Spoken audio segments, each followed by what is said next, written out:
Biar segala hormat, segala pujian, segala kemuliaan kami mau berikan buat nama Yesus yang ajaib. Kuasai setiap kami di tempat ini Tuhan. Kuasai pikiran kami, kuasai hati kami. Kuasai tubuh jiwa roh kami. Biar hari ini, pagi ini kami mau datang sungguh-sungguh ke hadapan Tuhan dengan hati yang haus, hati yang lapar. Kami mau cari Tuhan, kami mau mengerti apa jadi isi hatinya Tuhan dalam hidup kami. Biar pagi ini kami mau lepaskan setiap beban kami, masalah kami, pergumulan kami, ketakutan kami, kekhawatiran kami dalam tangan Tuhan. Sebab kami percaya Tuhan yang kami sembah, Tuhan yang sanggup buat jalan keluar dalam hidup kami. Tuhan yang sanggup buat pertolongan dalam hidup kami. Yang bagi Tuhan tidak ada perkara yang terlalu sukar, tidak ada perkara yang terlalu mustahil buat Tuhan, segalanya mungkin. Yang tidak ada Tuhan jadikan ada, yang tidak mungkin Tuhan jadikan mungkin karena Tuhan ajaib dalam hidup kami. Kami mau izinkan Tuhan hadir bekerja berkarya di tengah-tengah kami hari ini pagi ini Tuhan. Lakukan apapun yang Tuhan pandang baik dalam hidup kami. Sebab kami percaya semua yang Tuhan izinkan terjadi dalam hidup kami pasti mendatangkan kebaikan. Kuasai hari ini Tuhan hamba-Mu yang menyampaikan firman. Kuasai melalui bibir hamba-Mu hari ini. Biar setiap perkataan-perkataan yang keluar dari mulut bibirnya adalah perkataan-perkataan ilahi dari hati Tuhan. Dan biar kami serahkan ibadah dalam tangan-Mu. Bicara buat setiap kami Tuhan, hadir di tengah-tengah kami Tuhan. Kuasai kami, tegur kami, didik kami, ajar kami Tuhan. Urapi kami, berkati kami dengan firman-Mu yang ajaib. Dan biar firman yang mengambil alih setiap bagian dalam hidup kami. Firman yang jadi daging buat kami. Di dalam nama Tuhan Yesus Kristus, mereka semua percaya katakan sama-sama. Amin. Silakan duduk Bapak Ibu semua. Shalom. Masih pagi harusnya bisa lebih semangat ya Bapak Ibu ya. Shalom. Haleluya. Saya kenalan dulu ya Bapak Ibu ya. Karena mungkin saya baru pertama kali ke sini ketemu dengan Bapak Ibu semua. Saya dengan Pak Gembala sudah 13 tahun yang lalu ketemunya. Jadi sudah lama banget, mungkin sudah lupa. Nama saya Pendeta Deki Pendowo Bapak Ibu. Saya lahir, saya besar di Surabaya. Saya pelayanan asalnya saya ini misionaris. Jadi saya pelayanan di pedalaman. Saya tinggal di atas pohon, saya tinggal di daerah-daerah suku-suku terasing dan segala macamnya. 2006 Tuhan kembalikan saya ke kota, 2007 saya ke Jakarta, sampai sekarang saya di Jakarta. Anak saya 2, istri saya 1. Itu kira-kira sekilas lah. Jadi nanti kalau ketemu di jalan disapa ya Bapak Ibu ya. Keluarga Tuhan harus ramah, amin. Hari ini kita akan belajar yang namanya impact. Semua orang pasti mengimpact orang lain. Anda siapapun kita pasti punya pengaruh buat orang lain. Kita mempengaruhi orang lain, kita akan memberi sesuatu buat orang lain.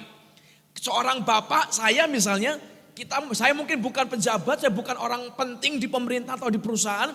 Tapi paling tidak saya memberi impact buat orang di rumah saya Bapak Ibu. Buat anak-anak, buat istri, buat orang yang bekerja dengan saya, kita pasti beri impact. Siapapun kita kasih impact, pasti. Bahkan kepada orang yang kita nggak kenal, kita juga memberi impact. Kalau Anda pernah makan di restoran atau di warung begitu misalnya, lalu tiba-tiba yang jualan lagi bad mood. Yang jualan Bapak Ibu. Lalu Anda nanya, Bang, bakmi berapa harganya? Lalu si penjual bilang, kan punya mata, lihat sendiri toh, ada tulisannya harganya di sana. Gara-gara satu tindakan itu, kita juga bisa jadi ikut sebel Bapak Ibu. Betul ya? Kita jadi ikut marah, kita jadi ikut gak enak hati, jadi males makan, pulang-pulang juga anak kena sasaran kadang-kadang. Gara-gara perbuatan orang yang kita gak kenal ke kita jadi berantakan bisa-bisa. Atau kebalikan, waktu kita lagi sedih, kita lagi down, kita lagi penuh masalah, ada orang yang datang kasih senyuman, kasih kebaikan, lalu dia bilang, Pak Tuhan akan berkati Bapak, Tuhan akan tolong Bapak, Bapak akan berhasil diangkat Tuhan. Kita juga bisa tiba-tiba punya pengharapan yang baru. Orang bisa mengimpact kita juga bisa memberi impact buat orang. Nah, yang jadi masalah Bapak Ibu, dalam hidup ini ternyata bukan hanya impact yang berlaku. Kita ini dihadapkan dengan 2 macam pilihan, impact atau impoten. Impact itu kita memberi sesuatu buat orang lain. Impoten itu berarti ketidakmampuan kita untuk memberi sesuatu kepada orang. Ketidakmampuan kita untuk memberi kehidupan buat orang lain, itu impoten. Nah hari ini kita akan belajar dari 2 orang di dalam Alkitab yang sangat terkenal namanya Abraham dan Lot. Kalau hari ini saya tanya nih Bapak Ibu kira-kira. Anda pernah kenal nggak ada orang, teman misalnya atau jemaat atau siapapun yang namanya Abraham? Ada yang pernah, ada yang tahu temannya nama Abraham? Ada ya? Ada yang tahu nggak orang Kristen, temannya, jemaatnya, atau partner kerjanya yang namanya Lot, Bapak Ibu? Nggak ada. Kenapa? Ada orang yang dikasih nama Abraham anaknya, tapi nggak ada orang tua yang mau kasih nama Lot kepada anaknya. Coba dipikir bentar. Karena orang Kristen berpikir Lot itu jahat, Lot itu salah, Lot itu tidak taat, Lot itu yang jelek, Lot itu yang negatif. Abraham yang bagus. Itu pemikiran orang Kristen. Padahal salah loh Bapak Ibu. Lot itu orang hebat, orang benar. Kita baca dulu bentar ya. Kita perlu punya fondasi yang benar secara alkitabiah tentang siapa Lot. 2 Petrus 2 ayat 7 sampai ayat yang ke-8. 2 Petrus 2 ayat yang ke-7 sampai ayat yang ke-8. Kalau ada di LCD boleh tayangkan. 2 Petrus 2 ayat 7 sampai 8. Saya bacakan firman Tuhan buat kita semua. Tetapi ia, huruf besar ini Tuhan. Tetapi Tuhan menyelamatkan Lot, orang yang benar. Yang terus menerus menderita oleh cara hidup orang-orang yang tidak mengenal hukum. Dan yang hanya mengikuti hawa nafsu mereka saja. Sebab orang benar ini tinggal di tengah-tengah mereka. Dan setiap hari melihat dan mendengar perbuatan-perbuatan mereka yang jahat itu. Sehingga jiwanya yang benar itu tersiksa. Alkitab menulis Lot itu di mata Tuhan orang yang benar Bapak Ibu. 3 kali ditulis orang ini benar, jiwanya benar. Jadi jangan salah sangka, jangan dipikir Lot itu orang salah. Lot itu orang gak taat, Lot itu orang rendahan, Lot itu orang yang negatif. Tidak loh Bapak Ibu, ini orang benar tapi impoten. Ini yang jadi masalah. Dia kenal Tuhan sungguh-sungguh, perhatikan baik-baik ya Bapak Ibu. Dia kenal Tuhan sungguh-sungguh, dia hidup sungguh-sungguh, tapi impoten. Hatinya berubah, dia kenal Tuhan, dia berubah hatinya, tapi hidupnya tidak berubah. Changing heart is not equal with changing life. Hati yang berubah itu tidak sama dengan hidup yang berubah. Jadi Anda jangan salah sangka, oh ada seorang Kristen anak Tuhan berarti pasti baik. Belum tentu loh Bapak Ibu. Atau ada orang lain yang berkata begini, kalau di tempat kami ada menara doa Bapak Ibu setiap hari jam 5 subuh. Ada suatu ketika seorang ibu datang ke tempat kami menara doa pagi-pagi jam 5 subuh datang lalu dia bilang begini, Pak suami saya itu ikut menara doa di sini. Betul memang suaminya ikut, istrinya gak pernah lihat saya, cuman suaminya ikut setiap hari. Lalu si istri bilang begini, percuma Pak dia ikut doa di sini tiap hari. Saya tanya kenapa? Pulang ke rumah juga masih sama tuh. Mukul anak, mukul istri, marah-marah terus gak ada bedanya. Percuma berdoa. Dan rasanya di gereja banyak kata-kata serupa Bapak Ibu. Ngapain gereja? Percuma pelayanan, toh gak berubah. Bukan masalah itu loh Bapak Ibu. Hati orang bisa berubah, bisa kenal Tuhan. Tapi hati yang berubah itu tidak pasti dan tidak selalu membawa hidup yang berubah. Jadi hati yang berubah itu dengan hidup yang berubah itu 2 urusan yang berbeda Bapak Ibu. Nah yang jadi masalah orang Kristen kebanyakan hatinya berubah, dijamah Tuhan, ngerti kebaikan Tuhan, tapi hidupnya gak berubah. Ini yang jadi masalah. Nah kita akan belajar nanti sama-sama. Orang Kristen kita tidak cukup hanya di hati yang berubah Bapak Ibu, gak cukup. Kekristenan kita bukan dilihat dari hati kita.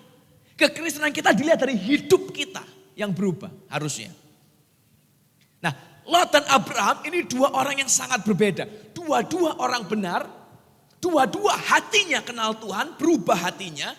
Tapi yang satu impactful, hidupnya berubah beneran. Yang satu tidak berubah, hidupnya sama, cuman hati yang berubah, impoten jadinya. Dua-dua ini kita tahu kisah mereka yang terkenal. Suatu ketika Tuhan mau hancurkan Sodom Gomora Bapak Ibu. Lalu dia datang kepada Abraham. Dia berkata Tuhan, masakan aku tidak memberitahukan hal ini kepada hambaku Abraham. Aku akan melakukan perkara yang besar ini. Lalu dia datang kepada Abraham. Aku akan menghancurkan Sodom dan Gomora itu sebab kejahatan mereka telah sampai kepadaku. Kata Tuhan. Lalu kita tahu kisahnya terkenal. Abraham berkata begini, Tuhan, masakan kau hakim semesta alam yang adil akan menghancurkan dan membunuh orang yang tidak bersalah? Bagaimana kalau di kota itu ada 50 orang benar? Tuhan ngomong, kalau ada 50 saja yang benar tidak akan kuhancurkan kota itu. Abraham ngomong lagi, Tuhan sorry ya, kalau 40 orang benar bagaimana? Kalau ada 40 tidak akan kuhancurkan di situ. Dia tanya lagi, Tuhan jangan kau marah kalau aku berkata sekali lagi. Kalau ada 30 bagaimana? 30 orang benar tidak kuhancurkan. Ngomong lagi, Tuhan kalau 20 tidak kuhancurkan. Kalau 10 tidak kuhancurkan. Lalu dia berhenti karena ya 10 udah gak ada lagi. Lot itu 1, Lot istrinya 2, ada anaknya 3. Terus menantunya 3. Itu sudah 8 sendirian Bapak Ibu. Jadi kalau ngomong 10 gak ada ya berarti anaknya Lot ini juga tidak termasuk dalam hitungannya. Jadi dia berhenti. Dan kita tahu betapa Abraham itu bersikeras menyelamatkan kota itu. Walaupun Abraham tidak tinggal di kota itu loh Bapak Ibu. Seandainya Sodom Gomora dihancurkan, Abraham gak rugi apa-apa. Dia gak ada bisnis di situ, dia gak ada rumah di situ, dia gak ada hubungan apa-apa dengan orang Sodom. Gak nothing tulus. Tapi karena belas kasihan dia berjuang. Nah pertanyaannya adalah kalau kita ngomong Abraham, orang ini hebat Bapak Ibu. Belas kasihannya luar biasa.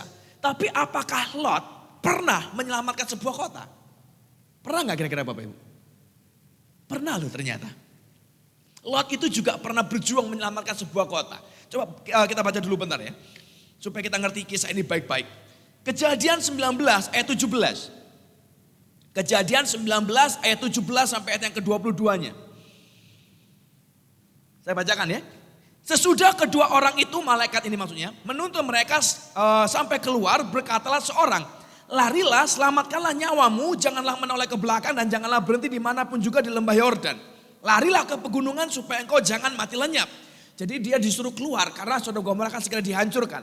Ayat 18, kata Lot kepada mereka, janganlah kiranya demikian Tuanku. Sungguhlah hamba ini telah dikaruniai belas kasihan di hadapanmu dan Tuanku telah berbuat kemurahan besar kepadaku dengan memelihara hidupku. Tetapi jika aku harus lari ke pegunungan, pastilah aku akan tersusul oleh bencana itu sehingga matilah aku. Sungguhlah kota yang di sana itu cukup dekat kiranya untuk lari ke sana.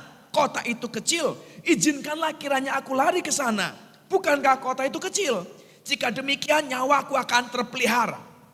Sahut malaikat itu kepadanya, baiklah, dalam hal ini pun permintaanmu akan kuterima dengan baik, yakni kota yang telah kau sebut itu tidak akan kutunggang balikan.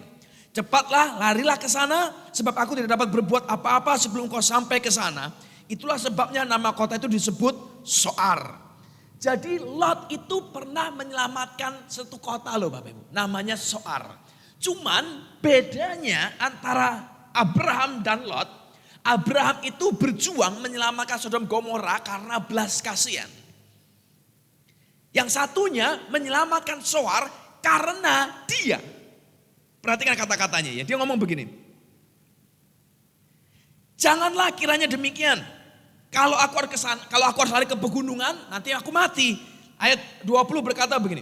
Sungguhlah kota di sana itu cukup dekat kiranya untuk lari ke situ. Kota itu kecil. Izinkanlah kiranya aku lari ke sana. Bukankah kota itu kecil? Dengan demikian, jika demikian, nyawaku terpelihara. Jadi yang jadi fokusnya adalah akunya. Bukan urusan orang di sana mah terserah, nggak peduli. Yang penting aku dulu Bapak Ibu. Hari ini saya berdoa ini. Kita akan punya impact besar dalam hidup orang lain. Kita bisa punya impact besar dalam pelayanan kita di gereja. Kita bisa punya impact besar buat pekerjaan kita kepada setiap orang yang kita temui. Kalau kita punya hati yang penuh belas kasihan Bapak Ibu. Kita bisa punya banyak hal dalam hidup ini. Tapi impact tidak bisa dibeli.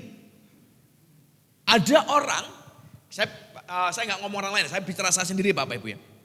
Di rumah saya, di tempat saya tinggal, ini ada satu anak kecil ceritanya. Jadi biasanya anak-anak kecil kalau sore itu suka ngumpul, termasuk anak saya ngumpul di sana, main bareng lah ceritanya. Ada satu anak, dia ini kalau ketemu saya, dia manggil saya itu Dad. Dad ceritanya, Papa. Dia punya papa sendiri. Ada orang tuanya ya ada semua. Cuman kalau pas ketemu dia manggil saya Dad, Papa dia panggil. Saya kan juga gak enak hati ya, kalau mamanya denger, bapaknya denger kan gak enak ya. Ntar dipikir saya ngajarin yang aneh-aneh lagi. Lalu saya bilang, kamu panggil uncle. Papa, Dad itu papamu di rumah. Aku kan bukan papamu. Lalu dia lapor Bapak Ibu ke rumahnya. Dia bilang, "Pak, Dad yang di sana nggak mau dipanggil Dad." Loh kan tambah bingung bapaknya. Terus bapaknya ke rumahku Bapak Ibu. Bapaknya dia ke rumah saya, dia tanya, "Kenapa itu?" Saya bilang, "Ya nggak tahu ya, anakmu manggil aku papa." Lalu dia mulai cerita Bapak Ibu. Ini anak nakal memang. Ini papanya yang cerita maksudnya. Anak ini nakal. Dikasih tahu nggak mau nurut, dikasih tahu nggak mau denger. Disuruh ngapain nggak mau. Kalau saya pulang ku ajak ngomong dia nggak mau nyaut. Itu versi orang tuanya Bapak Ibu. Tapi kalau anak ini ke rumah saya, dia main sama anakku, kadang ke rumahku. Baik sekali ini anak, baik banget. Lepas sepatu, nyapa, Dad, morning, evening, nyapa. Dia bawain saya permen kadang-kadang. Dia bisa mijitin saya, ini bukan anakku sendiri loh Bapak Ibu. Dan saya mulai menyadari begini, masalahnya bukan di anaknya nakal. Tapi masalahnya adalah orang tuanya kehilangan impact kepada anak ini. Jadi si anak ini gak bisa lihat figur yang tepat. Saya mulai ngobrol dengan dia sama bapaknya, karena kita dekat, rumah kita juga dekat. Saya ngobrol, saya tanya, "Pak, kenapa toh sebenarnya?" Dan kita mulai tahu Bapak Ibu, dia pagi sudah kerja, anaknya belum bangun dia sudah pergi. Waktu dia pulang rumah anaknya sudah tidur. Jadi gak pernah ketemu Bapak Ibu. Gak ada impact sama sekali. Jadi dia merasa, anak ini merasa aku gak kenal kamu. Kehilangan impact dalam satu rumah loh padahal. Dan itu bisa terjadi dan sering terjadi Bapak Ibu dalam kehidupan kita. Dan saya berdoa, ayolah kita punya impact yang besar. Kita punya pengaruh yang besar paling tidak buat orang di sekeliling kita. Dan impact besar itu tidak didapat dengan kekuatan besar. Bukan dengan bentakin orang, bentakin anak supaya mereka takut dengar kita. Bukan loh Bapak Ibu. Dengan belas kasihan kita bisa menyentuh orang. Orang itu disentuh bukan dengan amarah. Bukan dengan ancaman. Tapi dengan kasih. Dan saya berdoa sungguh-sungguh ini. Gereja Tuhan, jemaat Tuhan, kita harus mampu mempraktekkan kasih dalam hidup ini. Harus. Saya nggak tahu dengan orang yang lain, tapi buat saya pribadi Bapak Ibu. Untuk saya belajar menghidupi kasih itu nggak gampang. Saya lahir 5 laki-laki bersaudara. Semua saudara saya laki-laki. Sepanjang umur hidup saya kita nggak pernah kenal namanya pelukan itu nggak ada. Jadi dipeluk, ngerasain dipeluk itu nggak ada ceritanya. Ulang tahun boro-boro ada yang ngucapin selamat ulang tahun. Nggak ada. Mereka ingat aja kadang enggak Bapak Ibu. Jadi kita hidup kita udah nggak karuan. Kita nggak pernah kenal kata maaf, kita nggak pernah kenal kata kasih, I love you, nggak ada itu dalam kehidupan kita. Kita tiap hari kerjanya berantem, 5 laki-laki taruh dalam satu rumah, wah ribut Bapak Ibu, nggak karuan. Dan waktu saya besar itu terbawa.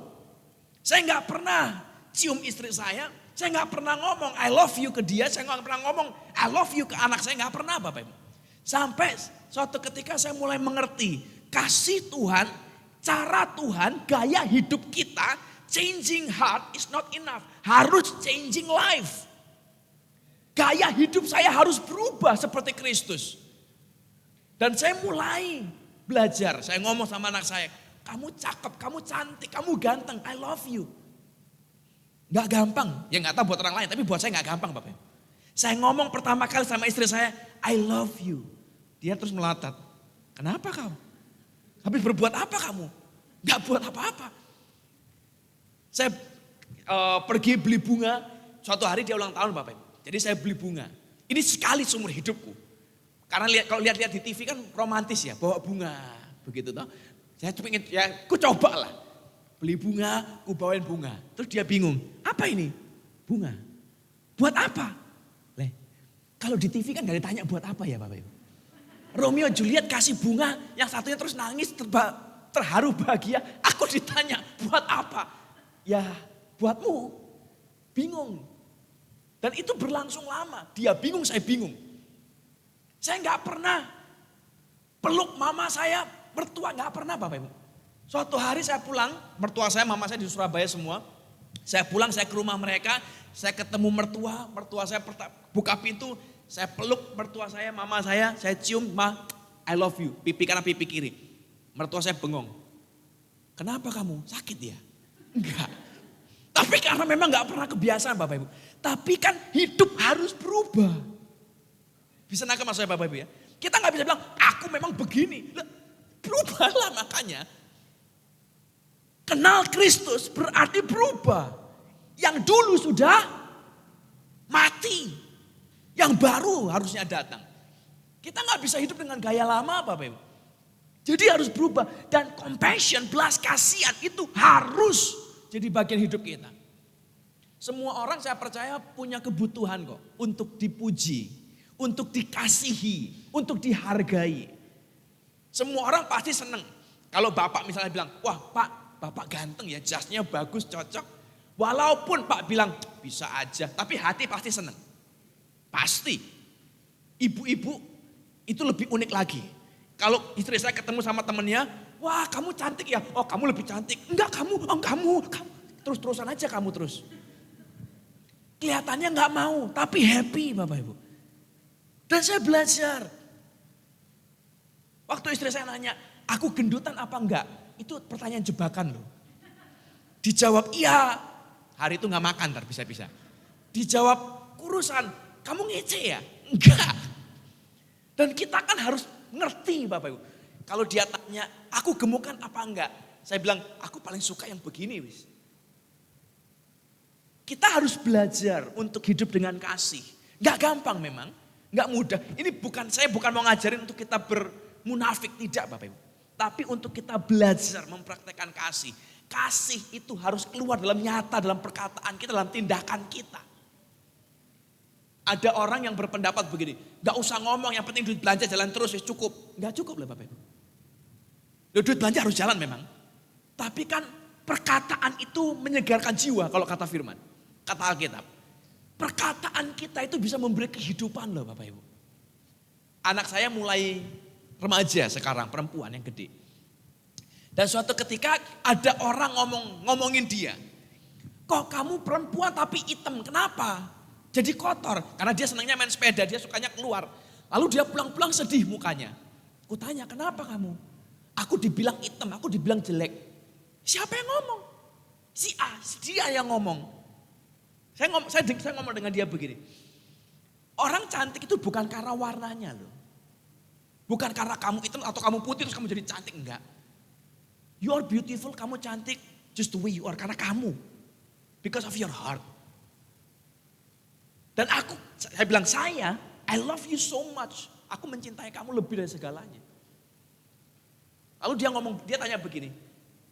Aku harus dengar siapa terusan? Aku harus dengar kamu sebagai bapakku atau dengar orang? Dia bilang, you have to listen to me. Ngapain dengar dia? Kamu mau belang, mau hijau, kuning, merah, mau huluk, I love you still. Dan anak ini bisa nangis loh Bapak Ibu. Dia nangis keluar air mata, lalu dia peluk saya, dia bilang, thank you Dad, I love you. Hanya sebuah kata-kata loh Bapak Ibu. Kata-kata bisa merusak orang, kata-kata bisa menghidupkan orang. Jadi hari saya berdoa Bapak Ibu, ayo berubahlah. Changing heart is not enough. Gak cukup. Harus changing life. Hidup kita harus berubah. Pulang dari gereja hari ini, temuilah orang-orang yang Anda kenal dan biar mereka lihat Anda berubah. Anda dibilang lagi sakit, lagi panas, lagi demam, biarin. Tapi waktu mereka lihat perubahan itu berarti Anda berubah. Disitulah impact bisa keluar. Yang kedua Alkitab menulis begini, impact akan keluar waktu kita bisa give the best Bapak Ibu. Ada kejadian yang sama dalam kehidupan dua orang ini, Abraham dan Lot. Dua-dua pernah didatangi sama malaikat Bapak Ibu. Tapi responnya berbeda. Coba baca bentar ya. Kejadian 18 ayat 2. Kejadian 18 ayat 2 sampai ayat 8. Waktu Abraham, ini kisah Abraham didatangi oleh malaikat Tuhan dan ini yang dia kerjakan. Ketika ia mengangkat mukanya, ia melihat 3 orang berdiri di depannya. Sesudah dilihatnya mereka, ia berlari dari pintu kemahnya, menyongsong mereka, lalu sujudlah ia sampai ke tanah serta berkata, Tuanku, jika aku telah mendapat kasih Tuanku, janganlah kiranya lampaui hambamu ini. Perhatikan baik-baik Bapak Ibu ya. Biarlah diambil air sedikit, basuhlah kakimu dan duduklah beristirahat di bawah pohon ini. Biarlah ku ambil sepotong roti supaya tuan-tuan segar kembali. Kemudian bolehlah tuan-tuan meneruskan perjalanannya. Sebab tuan-tuan ini telah datang ke tempat hambamu ini. Dan jawab mereka, perbuatlah seperti kau katakan itu. Lalu Abraham segera pergi ke kemah mendapatkan syarat serta berkata, segeralah ambil 3 sukat tepung yang terbaik, remaslah itu dan buatlah roti bundar. Lalu berlarilah Abraham kepada lembu sapinya ia mengambil seekor anak lembu yang empuk dan baik dagingnya dan memberikannya kepada seorang bujangnya, lalu orang ini segera mengolahnya. Kemudian diambilnya dadi dan susu serta anak lembu yang telah diolah itu, lalu dihidangkannya di depan orang-orang itu. Dan ia berdiri di dekat mereka di bawah pohon itu sedang mereka makan. Waktu malaikat Tuhan datang ke rumah Abraham, ini yang dia lakukan. Dia ambil air sedikit katanya. Ingat ya Bapak Ibu, mereka tinggal di padang gurun. Air itu berharga. Dia ambil air sedikit buat cuci kaki, cuci tangannya mereka untuk dibuang. Lalu Alkitab menulis dia ambil sepotong roti Bapak Ibu. Dikasih satu buat setiap orang, satu. Lalu dia pergi ke rumah, dia panggil Sarah, dia berkata, segeralah ambillah 3 sukat tepung yang terbaik. Disuruh ngambil 3 sukat tepung. Kalau Anda baca, Anda punya Alkitab kertas Bapak Ibu, di bagian belakang sendiri ada namanya kamus Alkitab. Kalau Anda cari di kamus Alkitab ada huruf S, sukat, itu Anda akan lihat 1 sukat itu sama dengan 12 liter. 3 sukat berarti sama dengan berapa liter Bapak Ibu? 36 liter tepung. 36 liter tepung itu sama kurang lebih dengan 30 kilo. 1 karung Bapak Ibu. Disuruh ngambil 1 karung tepung terbaik. Dan buatlah roti bundar. Di sini ada yang baker enggak? Ada yang pernah bikin kue enggak Bapak Ibu? Loh enggak ada semua? Oh ada. Bu, kalau 1 kue Bu kira-kira perlu berapa tepung adonannya? Yang 20 cm misal. 300 gram Bapak Ibu. 1 roti, ini kue tar ya. Kisaran kue tar lah gedenya. Yang normal 20 sentian. Itu menurut ibu yang pernah masak kue, itu 300 gram tepung 1 kue. Kalau 30 kilo tepung, kira-kira jadi berapa Bapak Ibu? 100. Perhatikan baik. Waktu malaikat Tuhan datang, 3 yang datang, Abraham kasih bukan 1 roti, bukan 2 roti, 30 kilo tepung loh Bapak Ibu. Ada 100 roti kue datang keluar. Anda bayangkan betapa excellent-nya, betapa hebatnya yang diberikan oleh Abraham. Apakah selesai? Tidak Bapak Ibu. Dia ambil lagi, dia berkata begini. Dan dia mengambil seekor anak lembu yang empuk dan baik dagingnya. Jadi anak lembu, fattened calf, anak lembu yang terbaik, dia potong. Dan bukan cuma itu Bapak Ibu. Dia ambil dadi dan susu. Anak lembu kan gak punya susu ya? Punya gak? Enggak kan? Susunya dari siapa? Ibunya. Yang diambil itu bukan cuma anaknya loh Bapak. Anak kambing diambil, ibunya yang diambil, susunya itu diambil. Dimasak semuanya. Dan sejarah Alkitab menulis, masakan ini, anak kambing bersama dengan dadi dan susu, itu makanan yang rare. Makanan yang sangat jarang dihidangkan. Hanya untuk orang maha penting dikeluarkan ini. Dan ini yang dia berikan buat malaikat Tuhan. Pemberiannya sangat excellent, sangat luar biasa. Dan dalam hidup ini kita juga akan dihadapkan dengan banyak pilihan Bapak Ibu. Kita disuruh melayani Tuhan, pilihan kita juga sama. Kita mau beri yang excellent apa mau beri yang ngawur-ngawur. Dalam kasus Abraham dia beri yang the best. Ya, di lain tempat Lot juga didatangi dengan malaikat. Coba baca bentar. Kejadian 19 ayat 1 sampai 3. Kejadian 19 ayat 1 sampai ayat 3. Kedua malaikat itu tiba di Sodom pada waktu petang. Lot sedang duduk di pintu gerbang Sodom dan ketika ia melihat mereka, bangunlah ia menyongsong mereka lalu sujud dengan mukanya sampai ke tanah serta berkata, Tuan-tuan, kata-kata sama persis Bapak Ibu, silakanlah singgah ke rumah hambamu ini, bermalamlah di sini dan basuhlah kakimu, maka besok pagi Tuan-tuan boleh melanjutkan perjalanannya. Jawab mereka, tidak, kami akan bermalam di tanah lapang. Tetapi karena ia sangat mendesak mereka, singgahlah mereka dan masuk ke dalam rumahnya. Kemudian ia menyediakan hidangan bagi mereka. Ia membakar roti yang tidak beragi, lalu mereka makan. Tadi kita sudah lihat apa yang dipersembahkan Abraham sangat excellent, sangat istimewa. Begitu malaikat pindah ke rumahnya Lot, dapatnya roti tidak beragi, lalu dia makan. Nah pertanyaannya adalah roti tidak beragi itu apa Bapak Ibu sebenarnya? Kita coba baca bentar ya supaya kita punya pengertian yang benar. Ulangan 16 ayat 3. Ulangan pasal 16 ayat yang ketiga. Ini akan dijelaskan begitu detail sekali tentang roti tidak beragi. Pasal 3. Janganlah engkau makan sesuatu yang beragi besertanya. 7 hari lamanya engkau harus makan roti yang tidak beragi besertanya. Yaitu roti penderitaan, Bapak Ibu.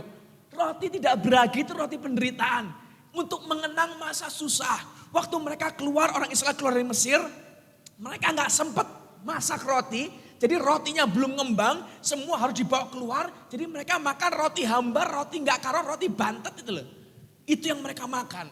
Itu yang namanya roti tidak beragi. Itu yang disebut sebagai roti penderitaan karena mengenang momentum derita itu. Dan waktu malaikat Tuhan datang yang dikasih ya roti penderitaan itu Bapak Ibu. Anda bayangkan ada malaikat datang dikasihnya roti penderitaan. Dan Lot bukan orang miskin loh. Bukan gak ada, ya cuman adanya enggak. Kita tahu kisahnya. Dia pisah sama Abraham karena hartanya terlalu banyak Bapak Ibu. Kita tahu kisahnya. Dia waktu malaikat Tuhan datang dia ada di gerbang kota. Di gerbang kota Sodom. Dia bukan orang biasa. Dia adalah salah satu tetua kota Sodom. Orang terhormat, orang terpandang di situ. Tapi cara dia memberi sesuatu dari hidupnya. Itu tidak excellent sekali. Ala kadarnya. Dan cara kita, bagaimana kita bisa mengimpact orang lain, itu dari pemberian kita, cara kita melayani, cara kita memberi itu menentukan efek kita loh Bapak Ibu. Saya pribadi saya concern dengan banyak keluarga, dengan anak kecil. Banyak anak-anak kita itu kadang disalah mengerti. Kita orang tua kadang salah untuk memberi, kita kepingin beri yang terbaik, tapi yang kita kasih justru yang terburuk. Kita kepingin yang terbaik, kita kasih mereka uang. Kita kasih mereka gadget. Kita kasih mereka barang-barang mewah, barang-barang mahal. Makanan-makanan lezat, makanan mahal yang di mall yang terkenal. Kita kasih yang begitu. Salah loh Bapak Ibu. Kalau Anda benar-benar mengasihi anak Anda, kasihlah yang terbaik. Yang termahal dari semuanya. Dan saya percaya satu. Hal termahal, terbaik yang bisa Anda beri buat mereka. Itu bukan uang, bukan harta, tapi waktu. Kalau hari ini Anda mau kasih uang kepada mereka, Anda bisa kasih 1 juta makanan, 2 juta makanan. Seberapa mahal pun Anda kasih mereka hari ini, besok Anda bisa dapat lagi uang itu. Masih bisa digantikan. Tapi kalau hari ini Anda kasih waktu Anda buat anak Anda bilang, nah hari ini ayo main sama aku seharian. Kau mau apa? Aku temenin. Sekali waktu itu Anda beri, tidak akan bisa kembali lagi seumur hidup Bapak Ibu. Itu yang paling mahal dalam hidup ini. And that's the best thing that we can give to them. Itu yang terbaik buat mereka. Buat Tuhan sama. Kita mau melayani Tuhan, yang terbaik yang Anda bisa beri buat Tuhan itu waktu kita. Bukan harta kita, bukan persembahan, perpuluhan kita, bukan Bapak Ibu. Waktu ini loh, hidup ini loh dikasih buat Tuhan. Hati belas kasihan, and give up the best, yang excellent, itu memberi impact buat kita. Dan kita tahu akhir hidupnya. Saya nggak terlalu panjang, waktu sudah mau habis. Tapi kita tahu akhir hidup Lot. Lot itu kehilangan impact, jadi impoten sekali. Dia waktu malaikat Tuhan datang mau hancur Sodom Gomora, orang-orang sekota, dia itu tetua kota. Tadi saya sudah bilang, dia duduknya di pintu gerbang kota. Orang yang sangat diangkat, ditinggikan di situ. Tapi waktu malaikat Tuhan datang ke rumahnya, orang kota itu datang. Aku akan menganiaya engkau karena kau menjaga mereka. Dihina Bapak Ibu, didorong Alkitab menulis. Waktu dia suruh menantunya, ayo keluar sebab kotanya akan dihancurkan. Alkitab menulis, mereka tertawa, bakal menantu, belum resmi jadi menantu, baru calon. Mereka tertawa dan mereka menganggap dia berolok-olok saja. Waktu dia ngomong istrinya, jalanlah lurus, jangan menoleh ke belakang. Ya istrinya noleh Bapak Ibu. Nggak dianggap perintahnya. Waktu dia sudah keluar, dia selamat. Anaknya perempuan merancangkan sebuah rancangan. Ayo kita lanjut keturunan kita dengan bapak kita. Tunggu dia mabuk, lalu kita masuk dan terjadilah hubungan itu. Nggak karuan, hidupnya berantakan. Tapi ingat baik-baik di ayat awal. Lot itu orang benar loh Bapak Ibu. Jadi jangan dipikir orang benar hidupnya gak bisa rusak. Bisa. Kalau kita cuma berubah di hati, gak berubah di hidup, rusak hidup kita Bapak Ibu.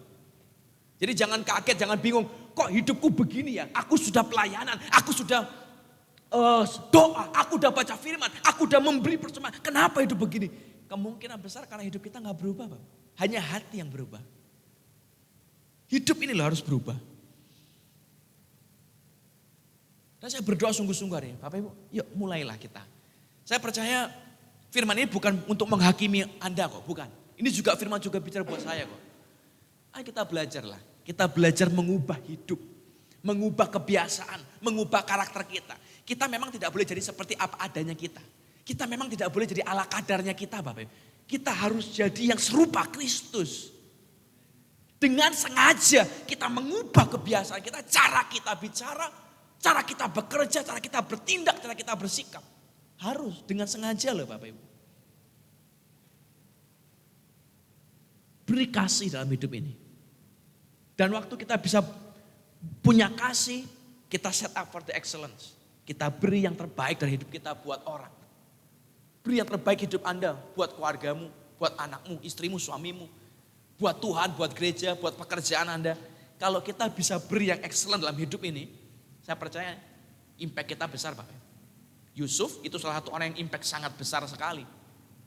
Di rumah Potifar dia budak tapi impactnya besar sekali. Sampai Alkitab menulis Potifar sudah tidak perlu ngurusi apa-apa di rumah dia. Karena Tuhan memberkati rumah itu karena Yusuf. Di penjara, kepala penjara menyayangi dia begitu rupa semuanya ditangani Yusuf. Sampai jadi di rumah Firaun sama Bapak Ibu. Semuanya dipegang Yusuf. Sangat excellent. Kenapa? Karena dia memberi yang excellent dalam hidup dia. Pekerjaannya excellent, pelayanannya excellent, semuanya excellent, semuanya the best. Dan saya berdoa hari sama Pak Bu, yuk kita juga set up yang excellent dalam hidup ini. Kita mau masak, masaklah yang excellent. Kita mau kerja, kerjalah yang terbaik. Anda mau main dengan anak, kasih waktu main, kasih yang terbaik, taruh handphonenya. Ayo kita beri yang terbaik buat mereka. Bagian yang terbaik itu apa? Waktu, bukan uang, bukan harta, bukan waktu sisa. Oh nanti kalau udah mau tidur, ada sempat, ayo main. Bukan Bapak Ibu. Waktu yang memang kita kasih, yang sekali dibuang, tidak bisa kembali lagi. Mau Bapak Ibu? Amin ya. Kita belajar jadi orang Kristen yang punya impact, punya dampak buat orang lain. Nah saya berdoa biar hidup kita, hidup Anda, hidup saya, kita sama-sama berubah menikmati yang baik yang dari Tuhan. Kita pergi bersama-sama, kita siapkan hati buat Tuhan yuk. Bapak biar hari ini kami mau dengar firman-Mu, kami mau meresponi firman-Mu, dan kami mau menghidupi apa yang jadi perintah Tuhan buat kami. Changing heart, hati yang berubah tidak pernah cukup buat kita. Kita harus masuk dalam step yang lebih dalam, hidup yang berubah. Biar hari ini Bapak kau mampukan kami. Setiap orang mendengar firman hari ini kau mampukan setiap kami. Untuk kami berubah. Hidup kami berubah. Cara bicara kami berubah. Cara bertindak kami berubah. Cara bersikap kami berubah. Cara kami melihat keadaan berubah. Cara kami memperlakukan keluarga kami berubah. Biar kami mulai belajar mempraktekkan kasih. Dengan sengaja kami mau menghidupi kasih dalam hidup ini. Dengan sengaja kami mau memperkatakan kasih dalam hidup ini. Dengan sengaja kami mau memberi kasih dalam hidup ini. Buat orang-orang di sekeliling kami Bapak. Biar hari kami belajar untuk memberi yang terbaik dalam hidup ini. Bukan cuma memberi yang ala kadarnya. Bukan hanya memberi yang ada. Tapi kami mau beri yang terbaik. Buat keluarga kami mau beri yang terbaik. Buat pekerjaan kami mau beri yang terbaik. Buat gereja kami mau beri yang terbaik. Kami mau beri yang excellence. Karena kami tahu apapun yang kami lepas buat Tuhan. Tidak pernah hilang lenyap tapi akan kembali dengan berkali ganda. Tuhan hitung Bapak Ibu apa yang Anda lakukan. Tuhan hitung apa yang kita kerjakan. Tuhan hitung apa yang kita korbankan. Dan Tuhan kita tidak pernah berhutang. Cepat atau lambat. Semua yang kita tabur, semua yang kita lepaskan, air mata yang keluar. Pasti dia ganti dengan sukacita dan tarian. Terima kasih Bapak. Sebagai hamba Allah saya berdoa biar Tuhan jamah setiap kami hari di tempat ini.